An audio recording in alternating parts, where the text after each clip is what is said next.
Introduction to Joe Muller. Joseph Muller, Secret Service detective of the Imperial Austrian Police, is one of the great experts in his profession. In personality he differs greatly from other famous detectives. He has neither the impressive authority of Sherlock Holmes, nor the keen brilliancy of Monsieur Lecoq. Muller is a small, slight, plain-looking man of indefinite age, and of much humbleness of mien. A naturally retiring, modest disposition, and two external causes are the reasons for Muller's humbleness of manner, which is his chief characteristic. One cause is the fact that in early youth a miscarriage of justice gave him several years in prison, an experience which cast a stigma on his name, which made it impossible for him, for many years after, to obtain honest employment. But the world is richer and safer by Muller's early misfortune. For it was this experience which threw him back on his own peculiar talents for a livelihood, and drove him into the police force. Had he been able to enter any other profession, his genius might have been stunted to a mere pastime, instead of being, as now, utilized for the public good. Then the red tape and bureaucratic etiquette which attaches to every governmental department puts the Secret Service men of the Imperial Police on a par with the lower ranks of the subordinates. Muller's official rank is scarcely much higher than that of a policeman, although kings and councillors consult him, and the police department realizes to the full what a treasure it has in him. But official red tape and his early misfortune prevent the giving of any higher official standing to even such a genius. Born and bred to such conditions, Muller understands them, and his natural modesty of disposition asks for no outward honors, asks for nothing but an income sufficient for his simple needs, and for aid and opportunity to occupy himself in the way he most enjoys. Joseph Muller's character is a strange mixture. The kindest-hearted man in the world, he is a human bloodhound when once the lure of the trail has caught him. He scarcely eats or sleeps when the chase is on. He does not seem to know human weakness nor fatigue, in spite of his frail body. Once put on a case, his mind delves and delves until it finds a clue, then something awakens within him, a spirit akin to that which holds the bloodhound nose to the trail, and he will accomplish the apparent impossible. He will track down his victim when the entire machinery of a great police department seems helpless to discover anything. The high chiefs and commissioners grant a condescending permission when Muller asks, "May I do this?" or "May I handle this case this way?" both parties knowing all the while that it is a farce, and that the department waits helpless until this humble little man saves its honor by solving some problem before which its intricate machinery had stood dazed and puzzled. This call of the trail is something that is stronger than anything else in Muller's mentality, and now and then it brings him into conflict with the department, or with his own better nature. Sometimes his unerring instinct discovers secrets in high places, secrets which the police department is bidden to hush up and leave untouched. Muller is then taken off the case and left idle for a while if he persists in his opinion as to the true facts. And at other times Muller's own warm heart gets him into trouble. He will track down his victim, driven by the power of his soul which is stronger than all volition. But when he has the victim in his net, he will sometimes discover him to be a much finer, better man than the other individual whose wrong at this particular criminal's hand set in motion the machinery of justice. Several times that has happened to Muller, and each time his heart got the better of his professional instincts, of his practical common sense too, perhaps, at least as far as his own advancement was concerned, and he warned the victim, defeating his own work. This peculiarity of Muller's character caused his undoing at last, his official undoing, that is, and compelled his retirement from the force.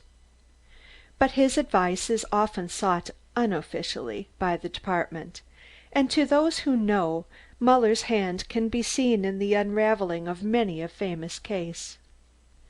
The following stories are but a few of the many interesting cases that have come within the experience of this great detective.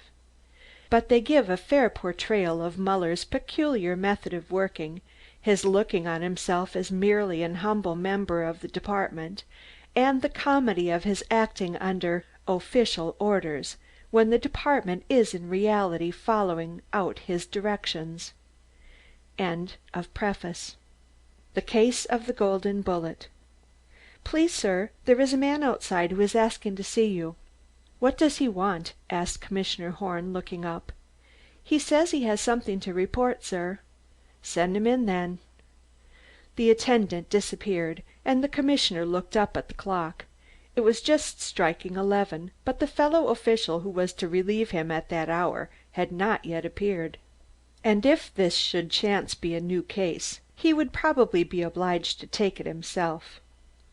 The commissioner was not in a very good humor as he sat back to receive the young man who entered the room in the wake of the attendant. The stranger was a sturdy young youth, with an unintelligent, good-natured face. He twisted his soft hat in his hands in evident embarrassment, and his eyes wandered helplessly about the great bare room. "Who are you?" demanded the commissioner. "My name is Dummel, sir, Johann Dummel." "And your occupation?" "My occupation? Oh, yes, I am a valet to Professor Fellner." The commissioner sat up and looked interested. He knew Fellner personally and liked him. "What have you to report to me?" he asked eagerly. I don't know whether I ought to have come here, but at home—" "Well, is anything the matter?" insisted Horn. "Why, sir, I don't know, but the Professor, he is so still. He doesn't answer." Horn sprang from his chair. "Is he ill?" he asked. "I don't know, sir. His room is locked. He never locked it before." "And you are certain he is at home?" "Yes, sir. I saw him during the night, and the key is in the lock, on the inside." The commissioner had his hat in his hand when the colleague who was to relieve him appeared. "Good and cold day out today," was the latter's greeting. Horn answered with an ironical, "Then I suppose you'll be glad if I relieve you of this case. But I assure you I wouldn't do it if it wasn't Fellner. Oh, and one thing more. Please send a physician at once to Fellner's house, number 7 Field Street." Horn opened the door and passed on into the adjoining room, accompanied by Johann. The commissioner halted a moment as his eyes fell upon a little man who sat in the corner reading a newspaper. "Hello, Muller, you there. Suppose I take you with me? You aren't doing anything now, are you?" "No, sir." "Well, come with me, then. If this should turn out to be anything serious, we may need you." The three men entered one of the cabs waiting outside the police station.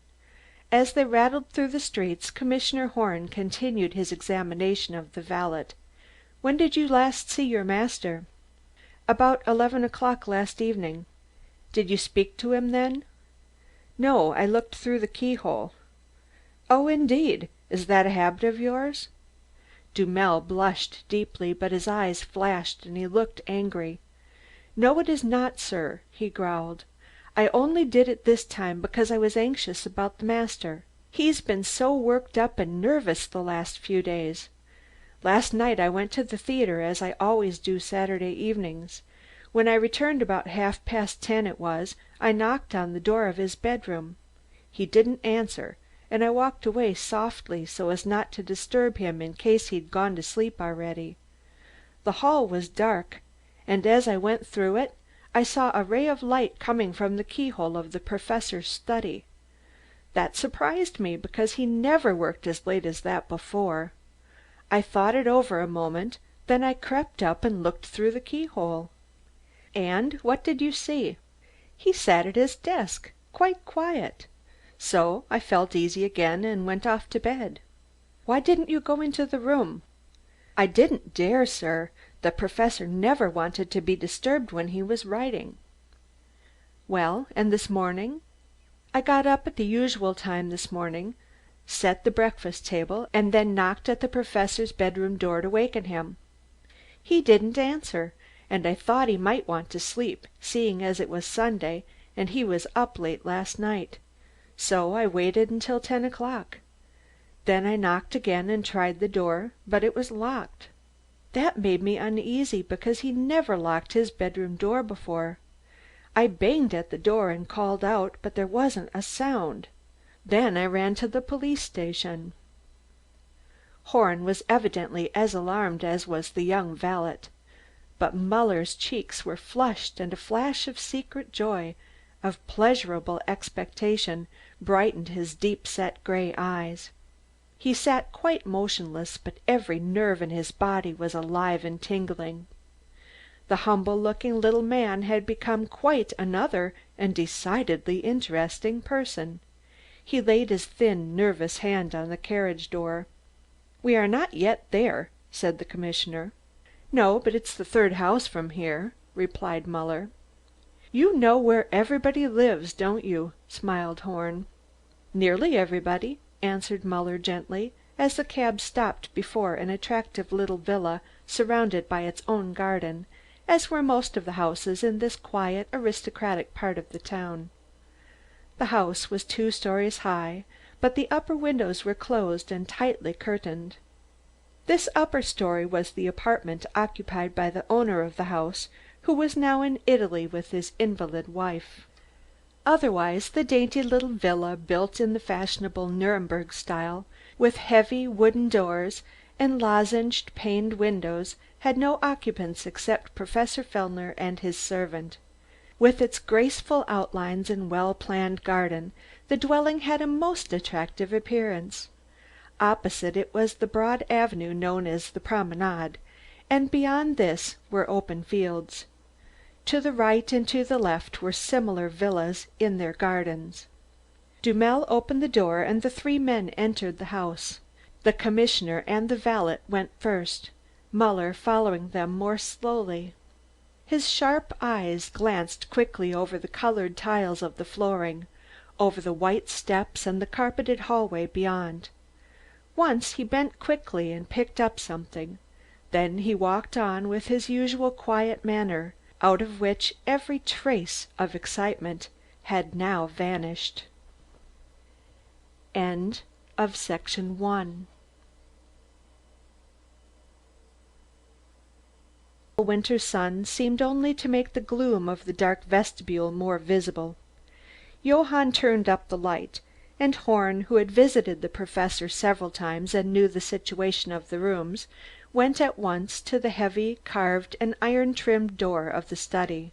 He attempted to open the door, but it resisted all pressure. The heavy key was in the inner side of the big lock with its medieval iron ornamentation. But the key was turned so that the lower part of the lock was free, a round opening of unusual size. Horn made sure of this by holding a lighted match to the door. "You are right," he said to the valet. "The door is locked from the inside. We'll have to go through the bedroom. Johann, bring me a chisel or a hatchet. Muller, you stay here and open the door when the doctor comes." Muller nodded. Johann disappeared, returning in a few moments with a small hatchet, and followed the commissioner through the dining room. It was an attractive apartment, with its high wooden paneling and its dainty breakfast table. But a slight shiver ran through the commissioner's frame as he realized that some misfortune, some crime even, might be waiting for them on the other side of the closed door. The bedroom door was also locked on the inside, and after some moments of knocking and calling, Horn set the hatchet to the framework just as a bell of the house door pealed out. With a cracking and tearing of wood, the bedroom door fell open, and in the same moment Muller and the physician passed through the dining room. Johann hurried into the bedroom to open the window shutters, and the others gathered in the doorway. A single look showed each of the men that the bed was untouched, and they passed on through the room. The door from the bedroom to the study stood open. In the latter room the shutters were tightly closed and the lamp had long since gone out, but sufficient light fell through the open bedroom door for the men to see the figure of the Professor seated at his desk, and when Johann opened the shutters it was plain to all that the silent figure before them was that of a corpse. "Heart disease, probably," murmured the physician as he touched the icy forehead. Then he felt the pulse of the stiffened hand from which the pen had fallen in the moment of death, raised the drooping head and lifted the half closed eyelids. The eyes were glazed. The others looked on in silence. Horn was very pale, and his usually calm face showed great emotion. Johann seemed quite beside himself. The tears rolled down his cheeks unhindered.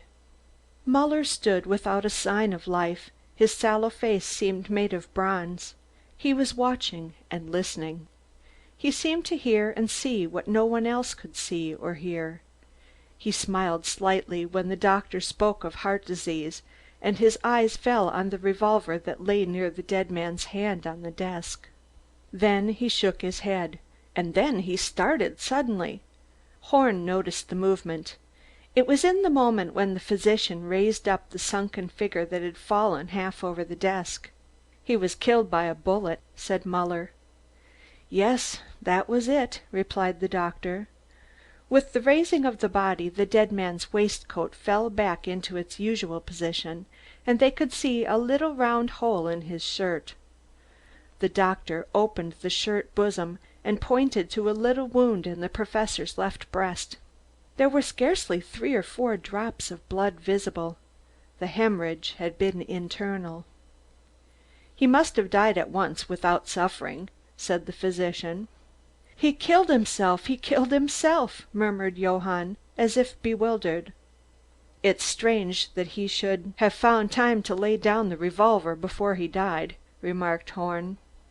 Johann put out his hand and raised the weapon before Horn could prevent him. "Leave that pistol where it was," commanded the commissioner. "We have to look into this matter more closely." The doctor turned quickly. "You think it was murder?" he exclaimed. "The doors were both locked on the inside. Where could the murderer be?" "I don't pretend to see him myself yet, but our rule is to leave things as they are discovered until the official examination. Muller, did you shut the outer door?" "Yes, sir. Here is the key." "Johann, are there any more keys for the outer door?" "Yes, sir. One more, that is for the third, was lost some months ago. The Professor's key ought to be in the drawer of the little table beside his bed." "Will you please look for it, Muller?" Muller went into the bedroom and soon returned with the key, which he handed to the commissioner. The detective had found something else in the little table drawer, a tortoiseshell hairpin, which he had carefully hidden in his own pocket before rejoining the others. Horn turned to the servant again. "How many times have you been out of this apartment since last night?" "Once only, sir, to go to the police station to fetch you." "And you locked the door behind you?" "Why, yes, sir. You saw that I had turned the key twice to let you in." Horn and Muller both looked the young man over very carefully. He seemed perfectly innocent, and their suspicion that he might have turned the key in pretense only soon vanished. It would have been foolish suspicion anyway. If he were in league with the murderer, he could have let the latter escape with much more safety during the night.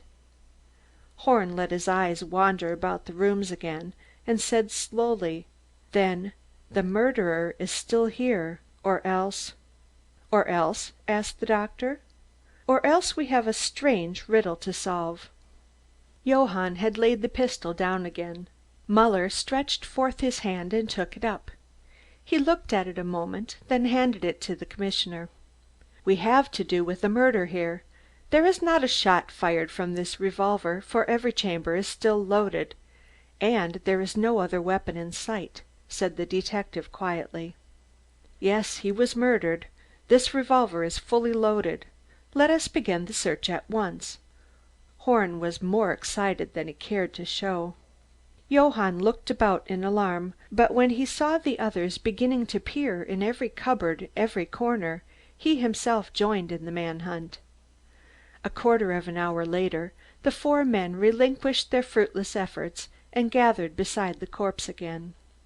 "Doctor, will you have the kindness to report to the head commissioner of police, and to order the taking away of the body?